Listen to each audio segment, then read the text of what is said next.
Muy buenas, ¿cómo están? Bienvenidos a este análisis de mercado número 9, en el cual vamos a estar viendo los índices oro, plata, petróleo y algunas acciones. Así que los invito a ver el video hasta el final porque va a estar muy interesante.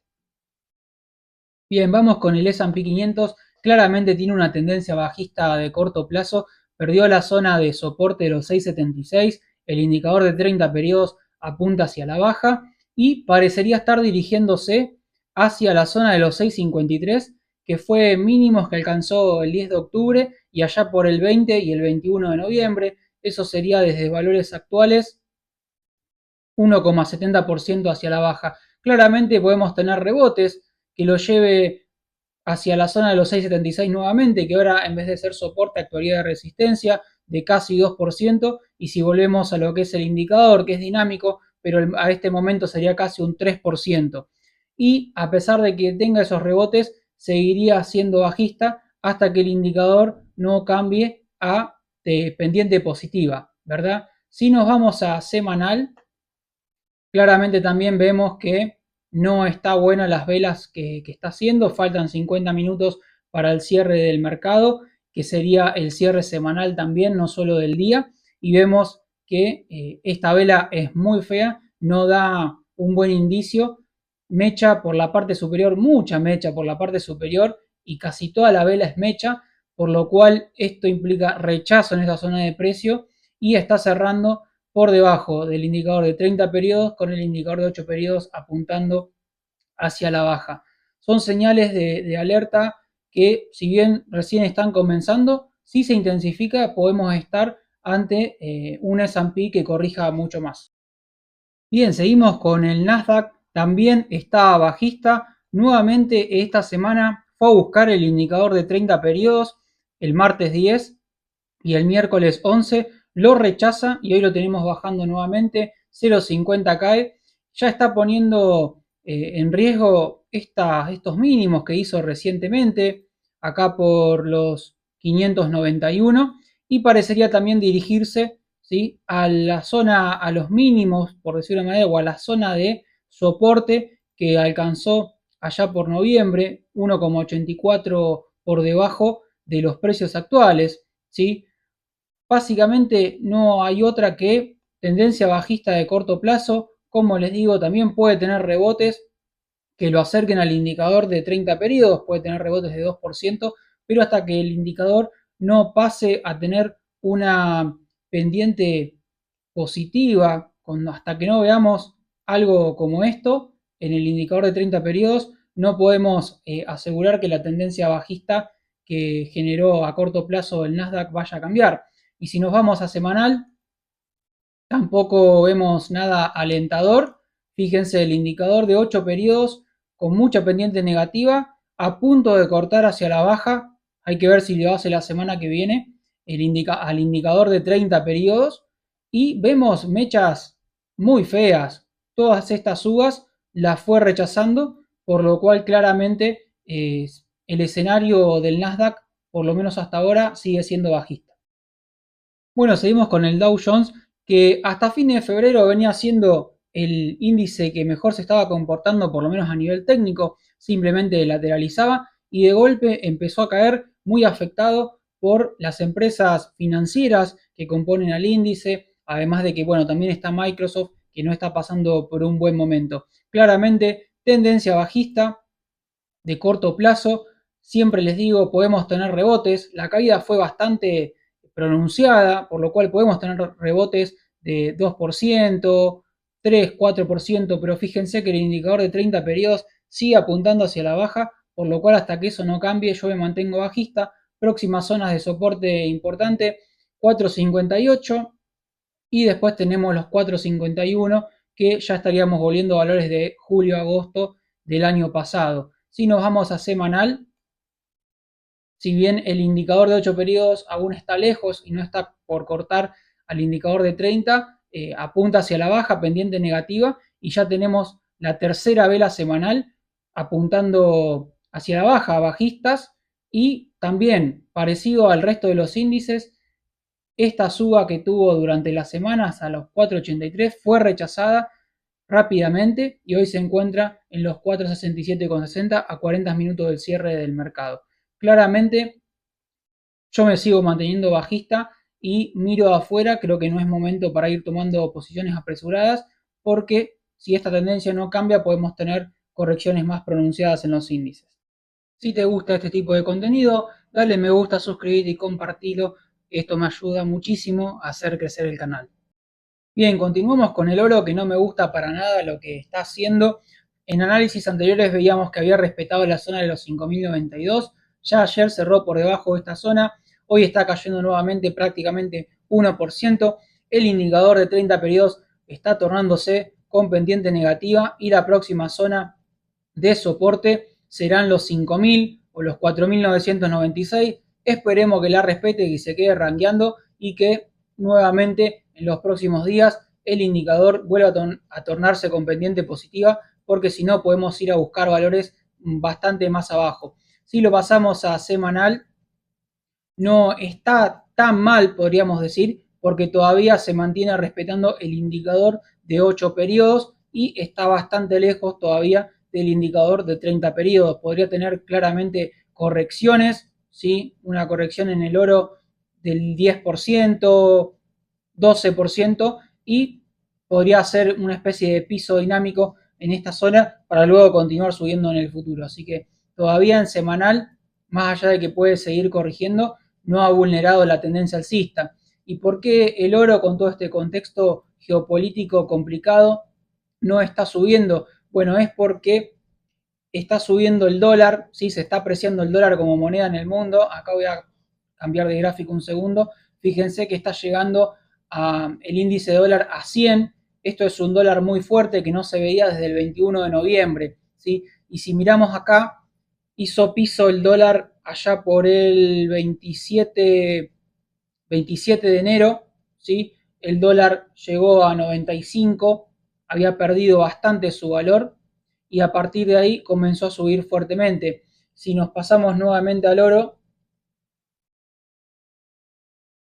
vemos que claramente el oro hizo su máximo, bueno, un día después de eso, ¿sí? El 28 de enero, y a partir de ahí tuvo una caída fuerte y desde ahí no se pudo recuperar nuevamente a máximos históricos. Así que lo que está pasando es eso, cuando se aprecia el dólar, el oro pierde, por lo cual, por eso es que está bajando aún en un contexto de conflicto geopolítico y de mucha incertidumbre. Antes de seguir, te comento que soy asesor matriculado en la CNB. Puedo ayudarte a armar o a gestionar tu cartera de inversión con distintos activos según tus objetivos financieros. Es importante destacar que no las gestiono directamente, sino que te ayudo a llevar adelante tu cartera de inversión. Si querés que sea tu asesor, contactame. Están los datos de contacto en la descripción del video y también en el perfil. Bien, seguimos con la plata, que ya habíamos visto en el análisis anterior que la tendencia no era buena, que había que tener cuidado porque no era momento, el indicador de 30 periodos ya se estaba tornando con pendiente negativa y efectivamente, a pesar de una pequeña recuperación que tuvo en esta zona, sí, subió, bueno, 13%, pero se encontró con el indicador con pendiente negativa y claramente seguimos cautelosos con la plata, no hay que tomar posiciones acá porque la tendencia no es favorable, está haciendo máximos cada vez más bajos, si bien que está haciendo mínimos cada vez más altos por ahora, no me está gustando la estructura que tiene, así que de corto plazo estoy bajista con la plata o por lo menos mínimamente lateral, pero ya está bastante inclinado hacia la baja y en semanal también podemos empezar a ver algún indicio de pequeño cambio de tendencia o de que la corrección se puede profundizar, ya que el indicador de 8 periodos está plano bajista y la vela semanal que está dejando no es para nada alentadora, no es de sorprender que tengamos una caída más hasta la zona de 71 y que venga a buscar el indicador de 30 periodos. Así que cautelosos con la plata porque me parece que el camino todavía es bajista. Bueno, y el petróleo que continúa con su tremendo rally alcista. Si recuerdan los análisis anteriores, estábamos analizando esta zona, la zona de 60, 70, y fíjense cómo de la nada rompió todas las zonas de resistencia que teníamos marcadas y se voló, literalmente se voló a valores que no veíamos desde agosto del 22. Claramente la suba del petróleo fue parabólica por todo este conflicto bélico geopolítico que hay en Medio Oriente entre Estados Unidos e Irán.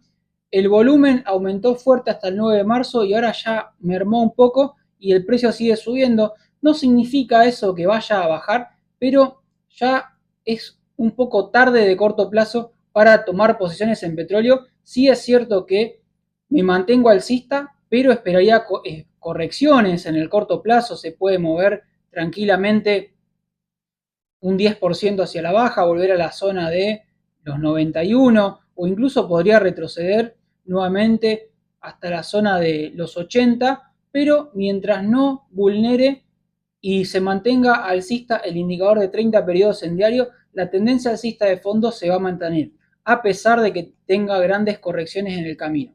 Así que, de momento, yo me mantengo alcista con el petróleo, pero cuidado con las posibles correcciones que puede llegar a tener.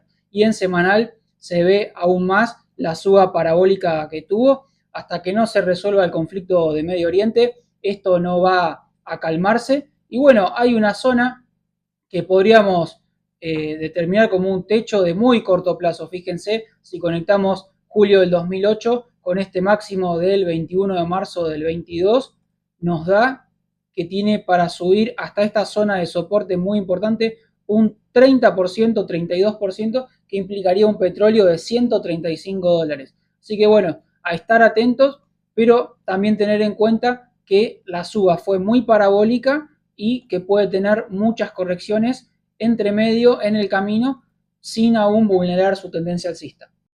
Bien, ahora vamos a ver el ETF del sector semiconductores, SMH, que venía de una tendencia alcista bastante marcada, a pesar de algunas correcciones, la tendencia alcista, como ustedes ven, se venía manteniendo, pero ahora con las últimas caídas, a partir del 2 de marzo específicamente, ya el indicador de 30 periodos comienza a tener pendiente negativa, así que es una pequeña señal de alerta. Incluso vemos acá que el precio tuvo una caída importante hasta la zona de soporte de los 3.72, que coincide con los máximos del 30 de octubre y del 10 de diciembre. Ya vino a buscar esta zona en dos oportunidades, rechaza, sube, pero se encuentra con el indicador con pendiente negativa, por lo cual rechaza esta zona, lo usa como resistencia y el precio vuelve a bajar. Así que si bien parecería estar en un rango lateral, ¿sí?, entre los 3.72 y los 4.20,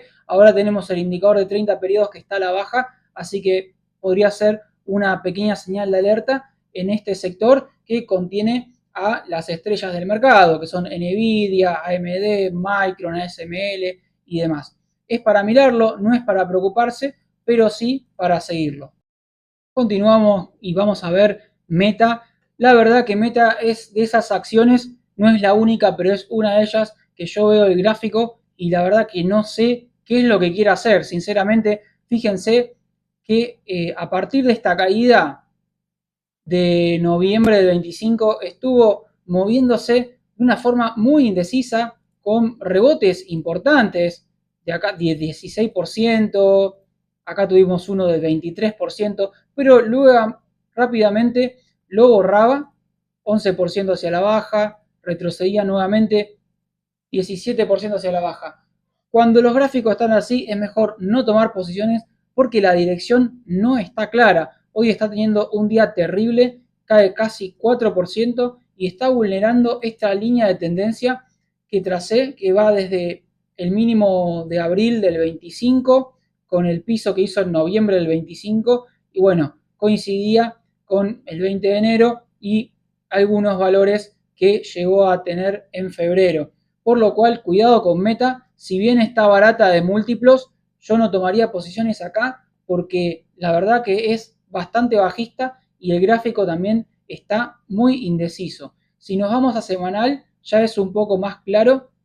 El indicador de 8 periodos está lateral bajista, pero lo que más me preocupa es que el indicador de 30 semanas, es decir, 30 periodos, está apuntando hacia la baja. Eso no es positivo, eso es muy bajista, así que tener cuidado con Meta.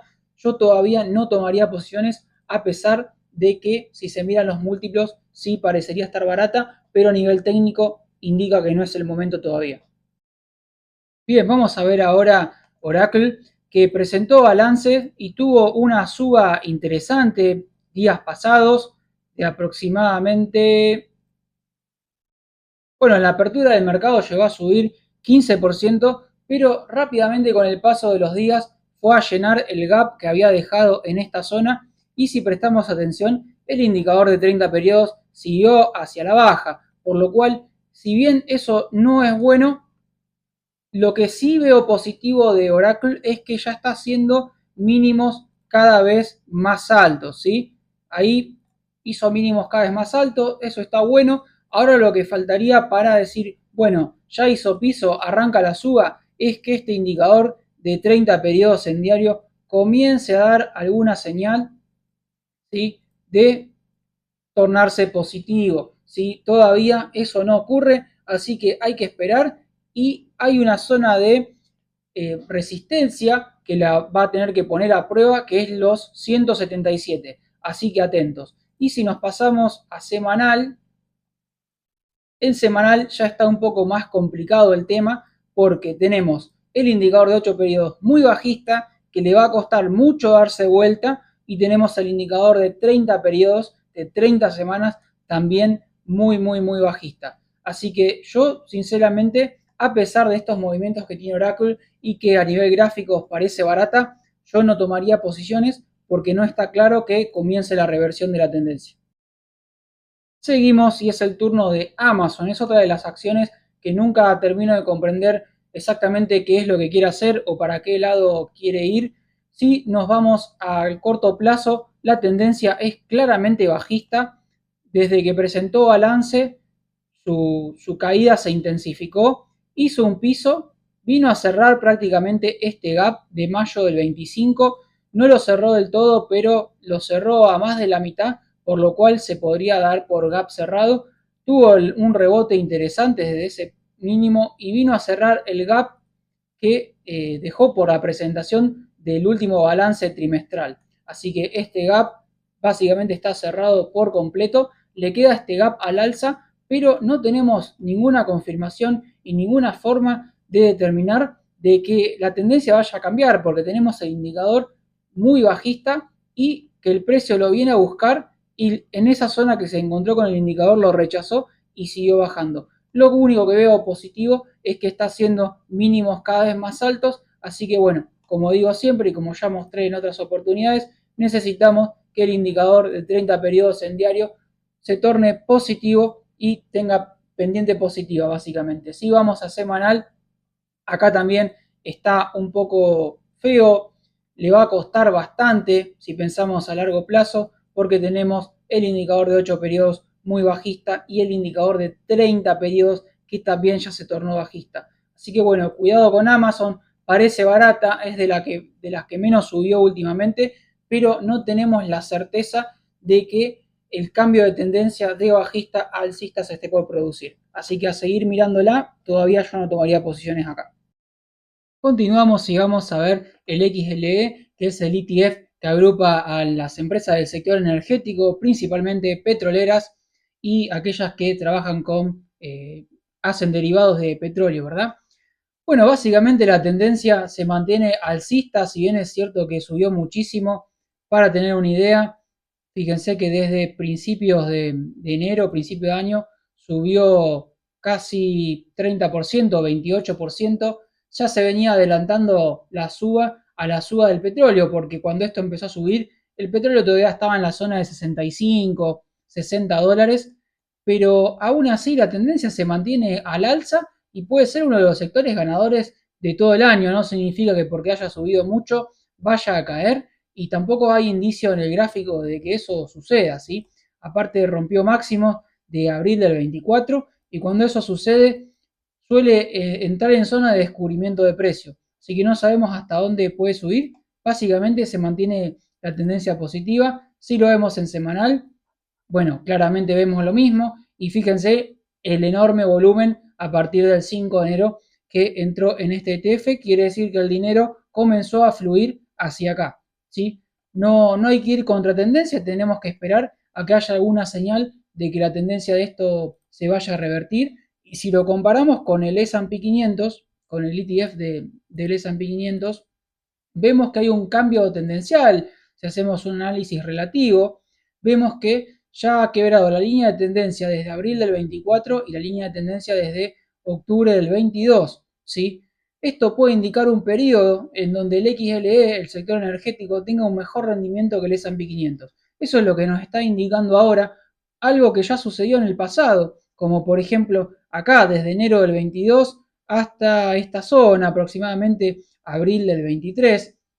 No tomo esta zona de noviembre del 22 porque es tomar el máximo y nunca se sabe, pero acá ya había indicios de que se estaba revirtiendo la tendencia a favor del S&P 500. Y si nos vamos un poquito más atrás, también vemos que, por ejemplo, en el año 2000, en enero de 2004, fin de 2003, el XLE le ganó al S&P 500 hasta agosto del 2006. Así que no podemos ir en contra de esa tendencia hasta que se demuestre lo contrario. Por lo cual, yo, mientras no se solucione los problemas con el sector petrolero debido a los conflictos que hay en Medio Oriente, yo me mantengo alcista con este sector.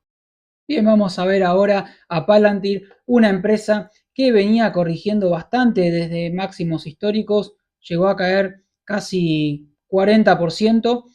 Yo había dibujado y lo habíamos visto en análisis anteriores que había un hombro cabeza a hombro, eso es una tendencia de reversión bajista y hasta ahora parecería haber hecho un soporte en los 125 y desde ahí ya rebotó, llegó a rebotar, perdón, 28% y al día de hoy, si medimos el rebote, lleva siendo de 19% aproximadamente.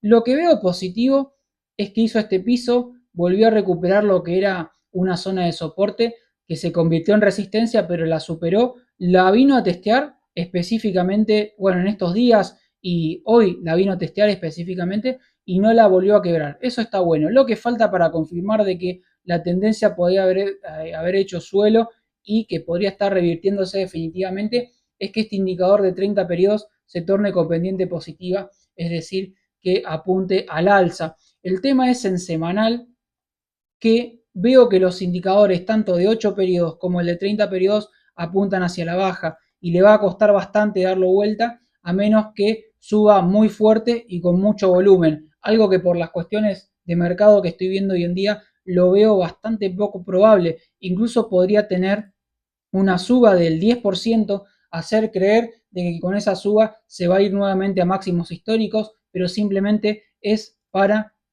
visitar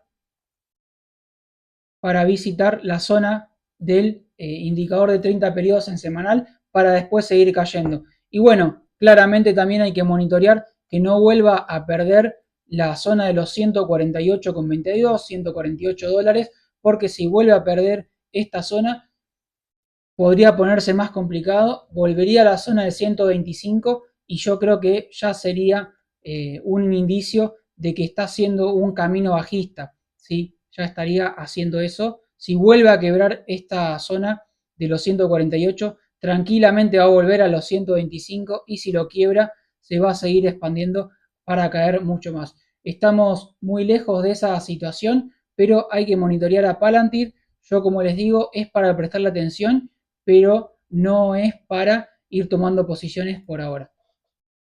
Hasta acá el video de hoy, muchísimas gracias por quedarse hasta el final, los espero en el próximo video. Un saludo.